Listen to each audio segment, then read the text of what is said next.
Good evening, I'm Vashi Capellos. Ian is away. We begin with a major developing story on the prairies. Tonight, at least 10 people are dead, 15 are wounded, and 3 provinces are under an emergency alert. Police are hunting for these 2 suspects, Damien and Miles Sanderson, wanted in a mass stabbing attack in Saskatchewan. People in that province, Alberta and Manitoba, are being warned to be on alert. If Damien and Miles are listening or receive this information, I would ask that they turn themselves into police immediately. They are considered armed and dangerous. Sam Sampson joins us now from Regina. Sam, police gave that update late this afternoon, and they spoke a bit about their search for those 2 suspects. That's right, Vashi, and RCMP say they're doing everything they can to try and track down these 2 men. They do believe the suspects are still here in Regina, but as you mentioned, they're warning everyone from Alberta to Manitoba. Our thoughts are with the many victims, deceased and injured, their family, friends, and communities. It is horrific what has occurred in our province today. A shocking crime in several small communities. 10 dead, at least 15 injured, found in 13 separate locations. It started here, about 200 kilometers northeast of Saskatoon in James Smith Cree Nation around 6 this morning. RCMP say multiple people were stabbed here in James Smith and in the nearby community of Weldon. Police say these 2 suspects, 31-year-old Damien Sanderson and 30-year-old Miles Sanderson, targeted some of their victims. Others appeared to be attacked at random. At 8:20, the dangerous persons alert was extended to the entire province of Saskatchewan. Good looking. This woman says she saw the emergency alert to stay home. Shortly after, a man knocked on her door wanting to be taken to hospital, but she didn't feel right about it. This guy come walking up here, and he had, it looked like his coat over his face, and he said, I need somebody to take me to the hospital. My mouth has been hurt. He said, I've been stabbed, my mouth has been hurt. And I said, well, let's see. And he says, no, it's real bad, I can't show you. I said, what is your name? And he said, apparently said it, but I couldn't tell what his name was. She did not let him in. At least 3 people were airlifted to a Saskatoon hospital, others taken in ambulances to closer hospitals. The Saskatchewan Health Authority says hospitals had to call in more staff to deal with the emergency. It's believed the 2 suspects fled in a black Nissan Rogue with a Saskatchewan license plate of 119 MPI. Their location and direction of travel is unknown. This is why we need everyone in the province to stay vigilant and report any suspicious activity by calling 911 immediately. Their car was last seen in Regina just before noon local time. And on that note, Sam, give us a sense of what's happening in Regina, where you are this evening. Well, when we did get that notification that the suspects may be here in Regina, police warned everyone. They suggested stay at home, just shelter in place. But the problem with that is more than 30,000 people were here in Regina for the CFL Labor Day Classic matchup between the Rough Riders and the Winnipeg Blue Bombers. So everybody who came to the game, thousands of people had to have their IDs confirmed at police check stops, and there were extra police at the stadium. Now, going back to James Smith Cree Nation, of course, they have declared a local state of emergency. They have 2 health centers there, Vashi, to help people physically and mentally start healing from this mass murder event. Thanks very much, Sam. Sam Sampson for us in Regina. Now I want to go back to that resident you saw in Sam's piece. She and her daughter had a brush with someone believed to be one of the suspects. CBC News spoke with them earlier today about what they saw. Well, I woke up this morning to the alert at 7 o'clock. I heard the alert, it woke me up. So I got up and I had my coffee ready and I came out to sit here in the deck like I do every morning and enjoy my coffee. And this car went flying by. And I got up and we were wondering, I come out here and we were wondering what was going on. And then a couple minutes later, a gentleman walked around the side of the house and came to the front with something over his face. And he said, I need somebody to take me to the hospital. My mouth has been hurt. And I said, well, can I see? can I see what your face looks like? And he says, oh no, it's way too bad for that. So he kept it covered. And then I said, well, I'll have to go call somebody. So she went into the house and he took off. This is not a good guy because he's running away when we offered to help him. So I went in and called the police, and within about 10 minutes, the police were here and got our information, and that was it. Doreen and Leona Lees in Weldon, Saskatchewan. Mother and daughter spoke with CBC News earlier today about their brief encounter with a possible suspect in today's stabbings. Let's bring in Ellen Morrow on that note, who has been digging into the story for us this evening. Ellen, what do we know about the two suspects? Well, Vashi, the most important point we can make about the suspects right now is that police are imploring people, if you see them, stay away and call the authorities. The suspects' names are Damian Sanderson and Miles Sanderson. The RCMP say Damian Sanderson is 31 years old, 5 feet 7 inches tall, and 155 pounds, with black hair and brown eyes. Miles Sanderson, police say, is 30 years old, 6'1", and 240 pounds, with brown hair and brown eyes. RCMP say the two may have been traveling in the Arcola Avenue area of Regina. That's east of downtown Regina late this morning, according to a tip from the public. In the alerts throughout the day today, police said the men may have been driving a black Nissan Rogue, Saskatchewan license plate 119 MPI. But police said in their update just before 4 p.m. local time that they don't know if the men may have switched vehicles since this morning. And there is just so much we don't know at this point. What could lead to such horrific violence? There has been speculation as well about the relationship between the suspects, given they have the same last name. Police said this afternoon they're still trying to figure that out. They were also asked whether either of these suspects is known to police. And again, the RCMP wouldn't say anything further on that, though it does appear that Miles Sanderson may have been wanted by police since May, according to a post on Saskatchewan Crime Stoppers, which doesn't include information about alleged crimes at that point. Tonight, there is a dangerous persons alert for him and Damian Sanderson in Saskatchewan, Manitoba, and Alberta. Vashi. Thanks, Ellen. Ellen Morrow here in Toronto. Thank you. For more on the ongoing manhunt Ellen referred to, we're joined by former RCMP Major Crimes Investigator Bruce Pitt-Payne. He's in Maple Ridge, BC. Hi, Bruce. Hello. Good to have you with us. Let's start off with what police are doing right now. What does this manhunt involve? Take us behind the scenes of what you would expect them to be doing at this moment. Yeah, it's going to be, Vassy, the manhunt and just an immense investigation.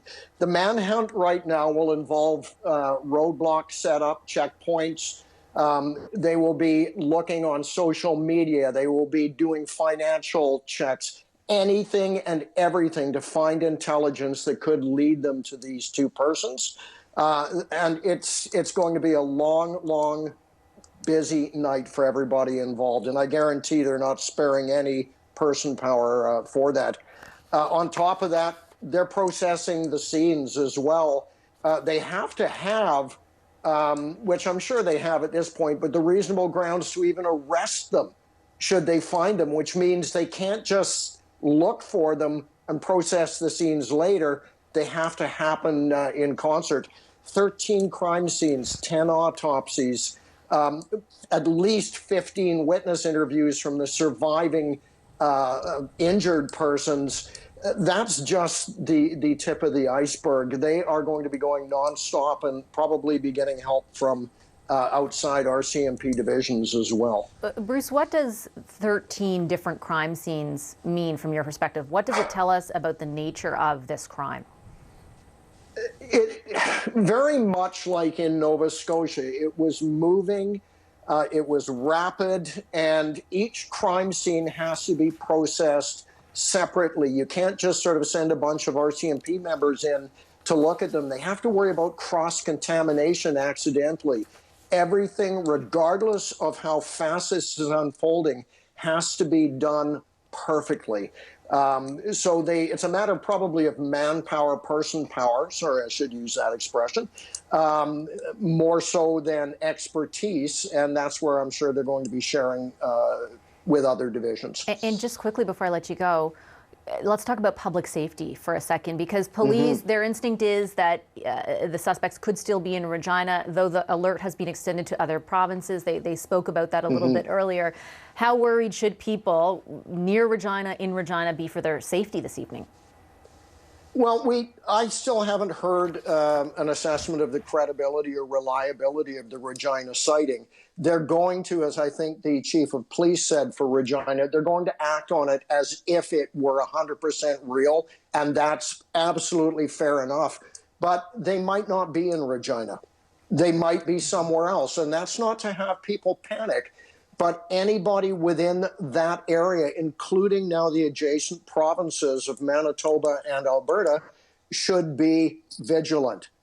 They should follow the advice on what I thought was a very well-worded alert, which is, just be prudent, be self-aware of where you're going. Don't let strangers into your house. Just be extra on guard until this has been dealt with. Bruce, I'll leave it there. Thanks very much for your insights. That's You're welcome. Bruce Pitt-Payne, former RCMP major crimes investigator, coming to us from Maple Ridge, BC. Prime Minister Justin Trudeau released a statement tonight on the attacks, saying he was, quote, shocked and devastated. And as Canadians, we mourn with everyone affected by this tragic violence and with the people of Saskatchewan. Those responsible for today's abhorrent attacks, the statement goes on to say, must be fully brought to justice. Let's bring in Sam McKeag. She's CBC News' anchor in Regina. Hi, Sam. Active manhunt we were just talking about with Bruce in that city. How are people dealing with it right now?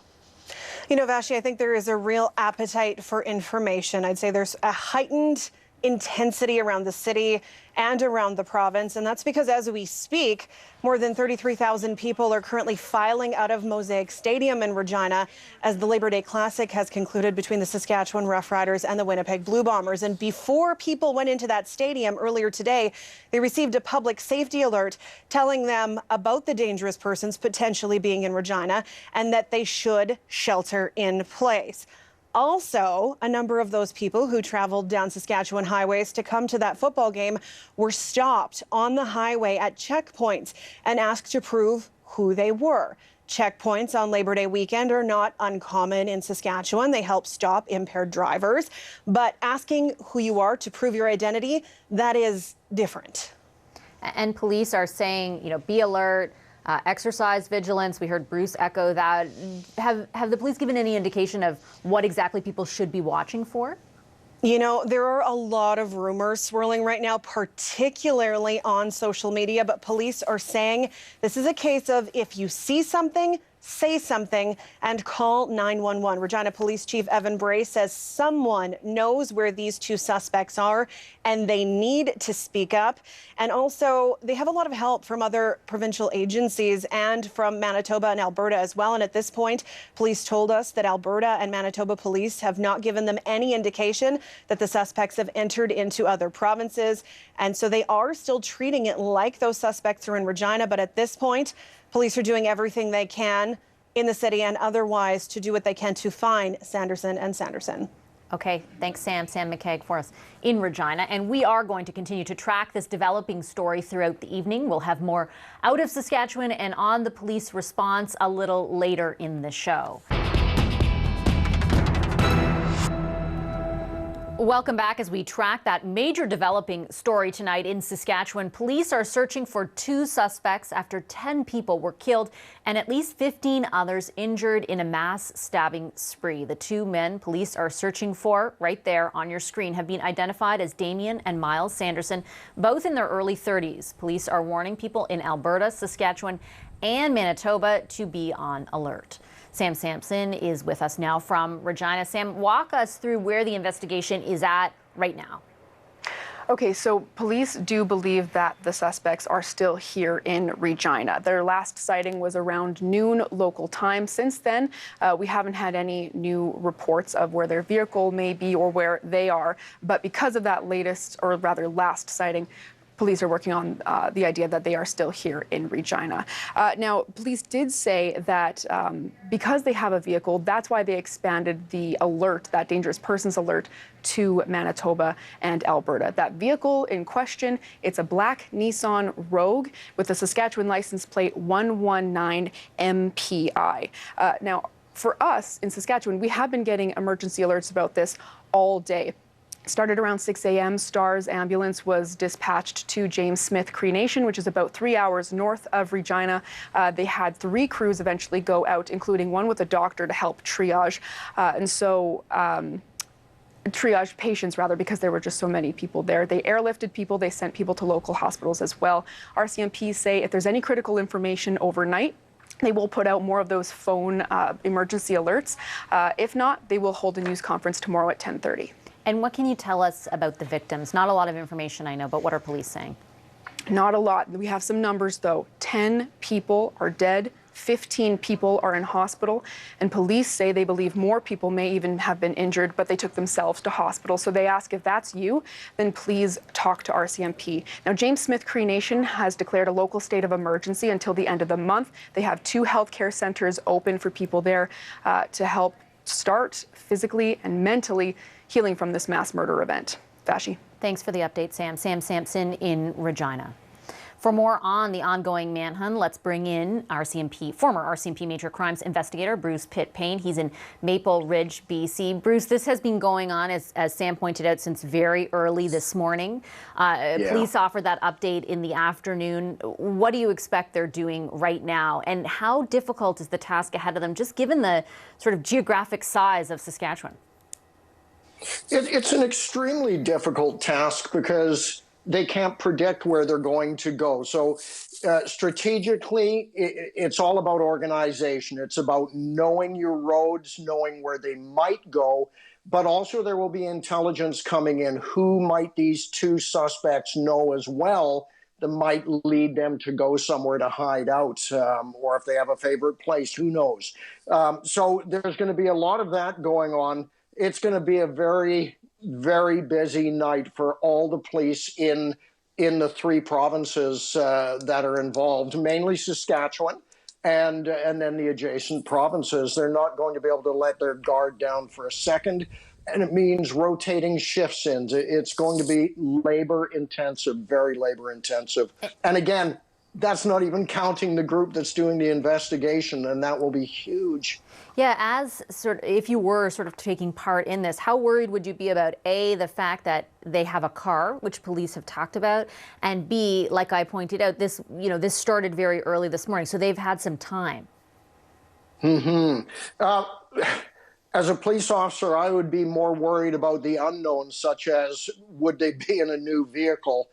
They can't obviously put all their bets on that it's going to be the same vehicle. In fact, that would make it a lot easier for the police if at the roadblocks. They have to be so vigilant, and we don't know if these 2 have more than just stabbing weapons or whether they have guns, but any vehicle is an extremely dangerous weapon to have. So I really worry about the police tonight out there on the roads because they're out there by themselves, many of them. Bruce, I'll leave it there. Thanks for your analysis. As always, former RCMP Major Crimes Investigator Bruce Pitt-Payne. You're welcome. He's in Maple Ridge, BC. And stay with CBC News. We will be tracking this story throughout the night. Still ahead, though.